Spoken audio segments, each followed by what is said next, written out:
From the newsroom of the Bryant College Station Eagle, this is the Brazos Sports Prepscast. And now, the Eagle High School sports team, Alex Miller and Jake Weiss. What's going on, everyone? You're listening to the Brazos Sports Prepscast, a podcast about high school football here in the Brazos Valley. I'm Alex Miller with the Eagle, joined always by Jake Weiss, the Eagles high school sports reporter. All right, Jake. And then there were three teams left from the Brazos Valley in the playoffs. I got to say it, Jake, it was not a banner week for the BV. Area schools went 3-5 in round 3. We got 3 contenders left: College Station, Franklin, and Burton. Yeah, it was a tough break. Season's end for Brazos Christian, Brenham, and also Madisonville. Really good seasons for all 3 of them. I know they wanted to go all the way. All 3 of them did.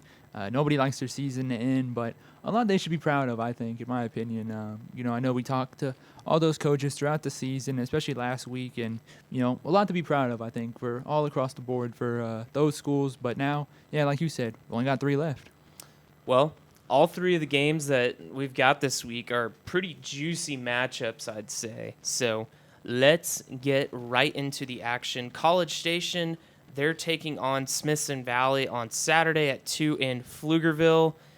We've got a Saturday playoff game this week, Jake. It's also in the daytime between the Cougars and the Rangers.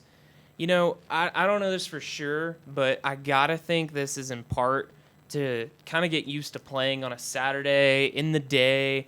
The 5A Division I state championship game is on a Saturday at 11 a.m., so, teams aren't looking that far ahead, but you kind of need to get used to that kind of setting if you get what I'm saying. So it's going to be a good one, though.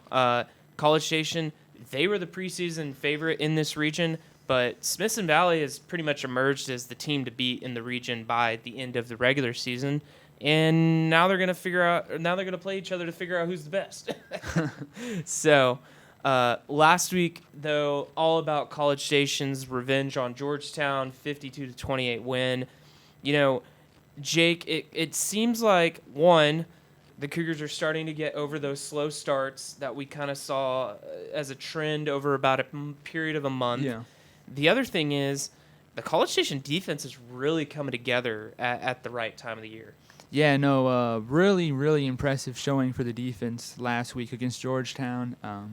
Completely just flip of the script from the first game they played Georgetown. I was at both games the first time they met in the regular season and then the playoff game. And, yeah, like you just said, I was kind of blown away by how good the defense looked. I mean, they had two turnovers. I think by my count, they held Georgetown to like 160 yards of total offense in the first half. Didn't really get a chance to go back and look what it was in the second half. But, yeah, I mean, this one was just a really dominant performance for the defense. And the offense, I thought, they kept it rolling. I mean, you've talked about it. You saw them play Angleton. You said the offense was kind of starting to heat up a little bit. They've just kind of been steady, consistent, just kept it rolling since then. Well, kind of a quick look at Smithson Valley. They're a really good team. They're 12-1 on the season. Their lone loss was to Harker Heights back in week 2. Harker Heights, they're in the 6A Division II region finals. They're playing DeSoto this week, and they might win that game, which would be a big win for them. Harker Heights, of course, in Bryan's district, was the district champion in that district. This is an offense that features A&M commit Colton Thomason. He's huge. He's like 6'8", 325 pounds at tackle, and so, he is a really big guy that College Station defense will have to get around. Pretty big development, though, is that Smithson Valley's quarterback, Chase Senelek, he left the game in the fourth quarter last week against Fulshire with an apparent shoulder injury after a rushing attempt. That's according to the San Antonio Express News. His status is unknown. He had 4 total touchdowns last week, though, in that big win over Fulshire. So if he can't play, the Rangers could be in a little bit of a trouble on offense. I think you talked with Smithson Valley's coach, Larry Hill, earlier today. What did he kind of say about where the Rangers are at? Did he give any update on where Senelak's at and with his injury, too? Yeah, he really didn't give any update on Senelak, but, his big thing was, I asked him kind of just, hey, what's the big difference between this group? Because he's been there a long time. I think he's for sure got over 200 career wins. I think he's been at Smithson Valley for maybe 25 seasons. I want to say he came in like the 90s, like 94, maybe 95. Not 100% sure on that, but he's been there a long time. That's the point is. But I asked him, hey, what's kind of the difference, or what's, what maybe compared to some of your older teams, past teams, where does this team kind of rank? And he didn't give me a ranking, but he said, hey, the big thing with this team is the camaraderie. They came together pretty much all season long. They really haven't kind of, they just stuck together through thick and thin. It's kind of interesting to me because it kind of has a lot of similarities. Like when I was talking to him, I was like, who this sounds like? It sounds like the College Station Cougars. So kind of reminded me a little bit about that. Like I think these teams are pretty more similar than we give them credit for, because that was a big key. And then something else I thought was kind of interesting was he did highlight a couple of defensive guys who play offense as well. Once again, making me kind of think of College Station. So, those were kind of the two things that, at least in my mind, really stuck out to me when I was talking with him was kind of the similarities between them and College Station, and then just kind of his general thoughts on, where his team's at. Yeah, very much sounds very similar to where the Cougars are at. And, you talked with some of the Cougars earlier this week. Have you talked to Coach Pryor yet as we're recording this? No, not yet, actually, Not about yet. the game. Later this week, though. Later this week. So you have to check theeagle.com for what Coach Pryor had to say about this game. But from what you've heard from the players and what you heard after the game on Friday, it was Friday, I guess. Yeah, Friday, yep. What have they said they're focused on this week? Yeah, really for them, it's just something that Coach Pryor has kind of mentioned to both of us at times throughout this year is just kind of going 1-0. They kind of were just saying, hey, we're going to attack the film as soon as we get it and just kind of go from there. Didn't sound like they knew too much about Smithson Valley Friday night after the game. Heck, Coach Pryor didn't even know much either at first. He just kind of said, hey, we know who we're playing. We don't know when, and we don't know where, so don't ask me. But that's what was part of his post-game message to the guys. That made me kind of laugh when he said that. But, yeah, really it's kind of, hey, stick together, let's watch the film, and let's go from there. Well, a guy that keeps just coming along in the right moments, it seems, is Tony Hamilton. I mean, he had another huge game. Jake, we said it before. I can't remember who it was, but if we had the Player of the Week poll again, Tony Hamilton would be a prime candidate for that after his game last week. Oh, yeah, man. Both sides of the ball, he made big plays. 3 rushing touchdowns, short yardage, long yardage. He did both. He had the interception, which I wish we could play the video, actually, because, man, that interception, it's kind of like, Ripley's Believe It or Not. That interception to me was like, man, you gotta be there to see it. Just blew me away. His interception there was on 4th and 1. Georgetown had the ball, long drive on offense, pretty much right before the half too. I think there was 3-ish minutes on the 4th and 1, do or die situation. Quarterback just launches one back at the end zone. Tony just jumps in front of his guy, comes down with it.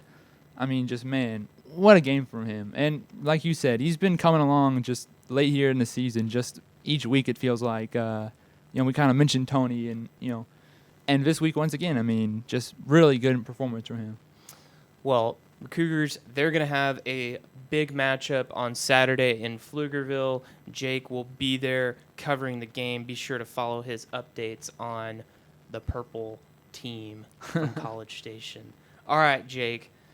Franklin, they're facing Columbus on Friday in Tomball. Kickoff at 7 o'clock. I'll say it. Last week, it kind of seemed like it could have been a trap game potentially for the Lions. They took care of business in a 53-18 win over Hitchcock. I mean, I was there. That was the first time I'd gotten to see Franklin this season, and they looked like a true state contender like we thought they would. And against a team in Hitchcock that was pretty red hot coming into it, was kind of upset-minded. But now comes a game against Columbus where the Cardinals, they're really, really red hot, and they're looking to break through the state semifinals for just the 3rd time in school history. Funny enough, their one loss on the season was a 5-point defeat to Hitchcock earlier this year in district play, kind of on a last-second touchdown. I think it was with less than 30 seconds to go in the game. So, interesting note, Mark Fannin told me after the game that Columbus's defensive coordinator, he used to coach at Franklin apparently. So, he'll have to find a way to slow down Bryson Washington and Jaden Jackson. I mean, I think the first 2 games that we're talking about, Jake, those are going to be really, really good games. Yeah, no, I agree. Man, I watched those first 2 Franklin playoff games, and man, they ran the ball over everyone. I mean, I know that Anahuac game, they were down at halftime, 7-6. That was 2 weeks ago, right, Anahuac? Mm-hmm. 7-6. But man, come out in the second half and they just keep pounding the rock, and it works. I mean, they pick up short yards, 3 to 4 yards, and you're kind of thinking, all right, well, we'll stop them eventually. But they just keep wearing teams down. Like that 3 to 4 yard pickup just seems to work every time, like to perfection. Well, I got a chance this week to go out to Franklin, talked with, Colton Metters, Quaid Lopez, and Trent. I can't remember his last name. Sorry, Trent, I apologize. But just about Franklin's offensive line, because as much as we talk about Jaden Jackson and Bryson Washington, that offense does not run without that offensive line. So got to talk with them and Coach Fannin about Franklin's offensive line. Fun fact, Jake, Coach Fannin, he played offensive line at Franklin back in the 90s, so didn't know if you knew that. I did not know that. Did he think he could suit up and, if we took him, time machine, a little time travel, did he think his past self could be a starter on this year's offensive line? I don't know. I'll have to ask him about that. Yeah. But here's a little bit of my conversation with Coach Fannin on Franklin's offensive line. It means a lot. I take a lot of pride in my offensive line, and those guys, like I said before, they don't get their names in the paper, and they don't get a lot of publicity. You don't see all their stats and stuff. They just go to war. They're just junkyard dogs that just get after it every single play, and just mentally tough, and really don't care how they look. They're not pretty boys that have to have 14 armbands on and, stuff like that. So they just get out there and play football because they love it, and they're just mean and tough players. And I take a lot of pride in those guys, and I tell them all the time of, how much I appreciate them and how much I love them, and because they're in the trenches every single play. And they mean a lot to me in this program. Well, and, I know Bryson and Jaden are special, but this offense doesn't go without that line, does it? No, it don't. And the backs I got right now, they're very appreciative of these guys up front blocking for them.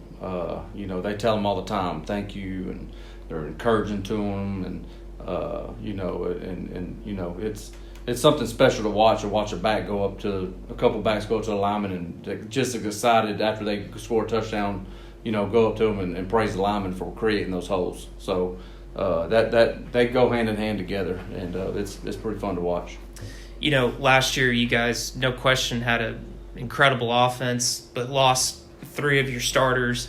How have you really seen this unit come together with some new pieces over the season? Yeah, it was kind of a question mark at the beginning of the season because we did lose 3 or 4 guys from last year. But starting in the off season, these guys that are on the offensive line this year have really put the work in. They were up here early mornings.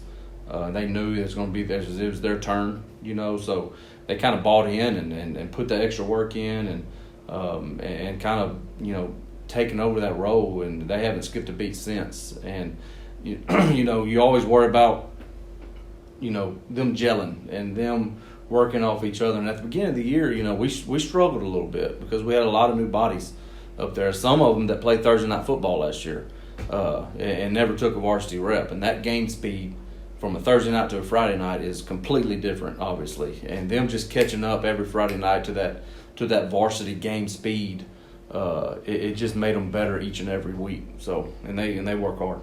Be sure to check out the rest of that feature coming later this week at theeagle.com. Jake, it seems like when the stakes have been high for Franklin this year, they've really been playing at their best. I think about their road win over Lorena. They got a 14-point win. Bryson Washington had like 300 yards and 6 touchdowns. He was literally unstoppable. They blew out Cameron Yo at home to clinch the district championship when we thought, hey, Cameron, they're coming on. And they left no questions asked about that one. Columbus They beat both of those teams, though, en route to this game back here in the playoffs. So, maybe more of an evenly matched game.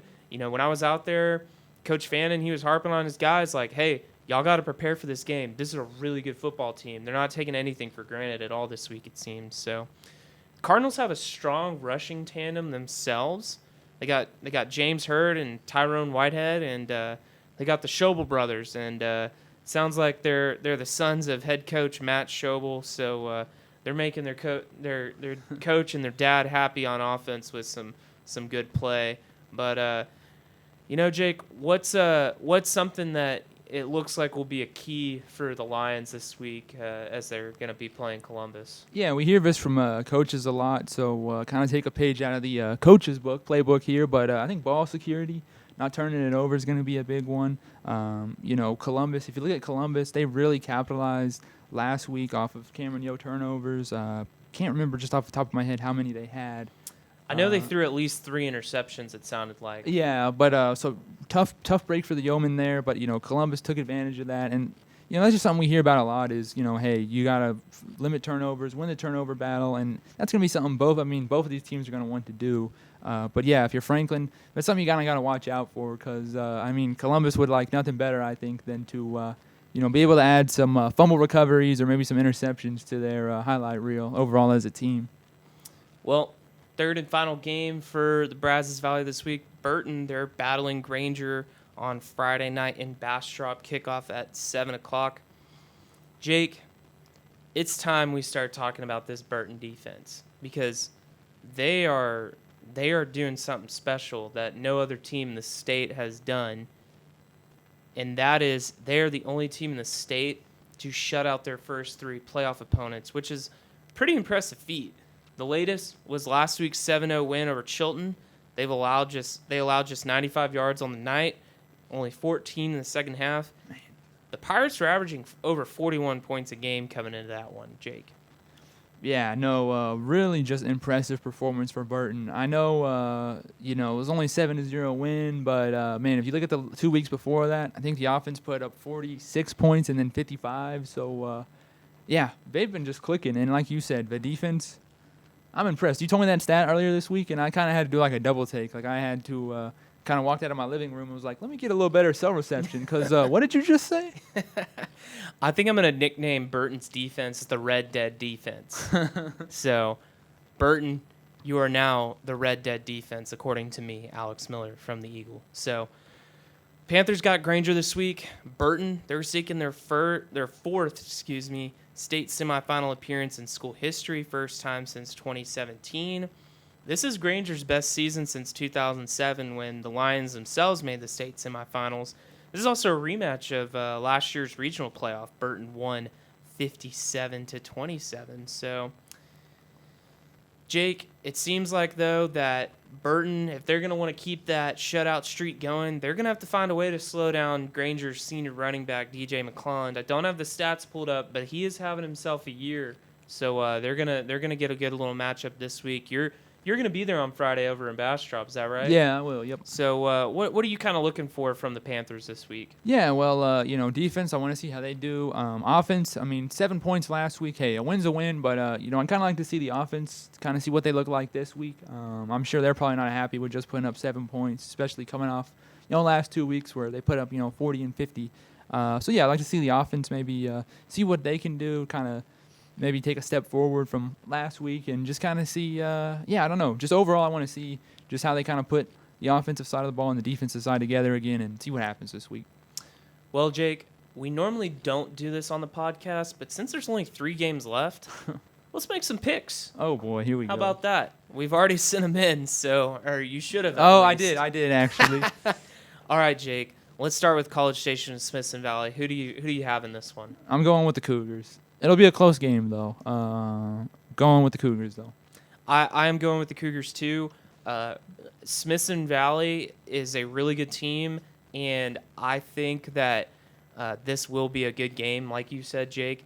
I just think with the uncertainty with Smithson Valley at quarterback and what College Station has shown, what they've been able to do the last couple weeks, it's hard to pick against the Cougars where they've been trending. So All right, Franklin and Columbus. All right, so which team has Bryson Washington and Jaden Jackson?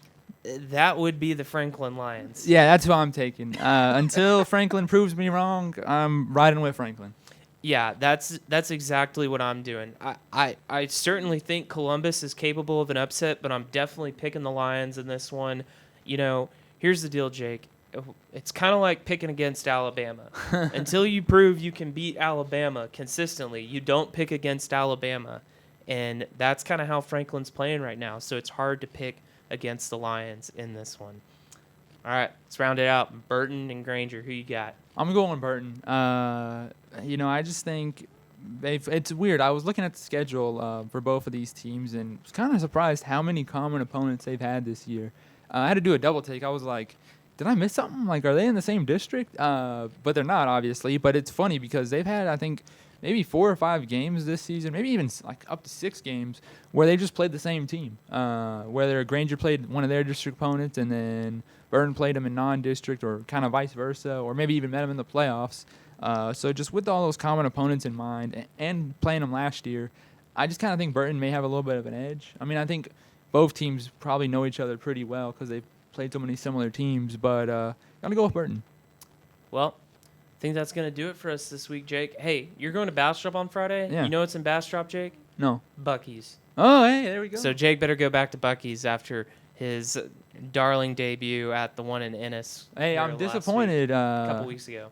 I can, now that we had last week's episode already, I'm disappointed, everybody, because I was going to bring my bag of beaver nuggets. I left it unopened to bring on the podcast last week and eat it when we came back from our break, when we played the video. Oh, really? And I left it at my apartment. And I was like, I got back to my apartment afterwards, and I was like, what are these beaver nuggets doing on the couch? Oh, hey, those were supposed to be for the podcast. Well, we'll have to bring them on next week. So we've picked all 3 Brazos Valley teams to win this week. So we'll see if we're right. And if we're back here next week talking a little more football, be sure to check theeagle.com for all of our coverage of high school football here in the Brazos Valley. Be sure to like and subscribe to the podcast on Apple Podcasts and Spotify. So for Jake Weiss, I'm Alex Miller. We'll see you next week.